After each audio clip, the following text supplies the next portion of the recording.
Hammaga salom, Nigorani hayotidan bir kunlik vlog. Ujinga ovqatlarimni qilib qo'yib, keyin ko'chaga chiqishga bo'yanib taylanib oldim. Kiyimlarimni taylab kiyib oldim. Bugungi lukum shunaqa bo'ldi. Bugun poliklinikaga borib, shu buvijon dadajondan keyin o'chirib olib, kerakli hujjatlarni hammasini topshirib keldim.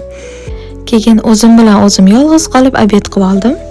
Oldindan juda ham yosh ko'raman, ko'chada yolg'iz yurishi, yolg'iz ovqatlanishi. Obed qilib bo'lib magazinga kirdim. Bir ikkita kerakli kosmetikalarim tugaganda ularni olib, xursand bo'lib uyga ham qaytdim. Mushularimiz maza qilib uxlayotgan ekan, ularni silab erkalab oldim. Hamma ayolda mana shunaqa bo'lsa kerak. Ko'chaga chiqib ketganda bitta uy yoyib chiqib ketadi, qaytib kelgandan keyin yana yig'adi. Mana shu Ariel'li kapsulasining hidi shunaqa shirin, yuganda ham kirlardan shunaqa shirin hid kelib turadi. Kiyilgan kiyimlarni hammasini shilkaga ilib, ortiqcha paketlarni taxlab olib qo'ydim.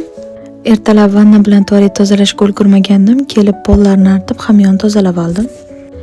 Hovlimizga tushgan barglarni ham supurib tozalab qo'ydim. Shu bilan kunim tugadi. Keyingi vloglarda ko'rishguncha obuna bo'lishni unutmanglar.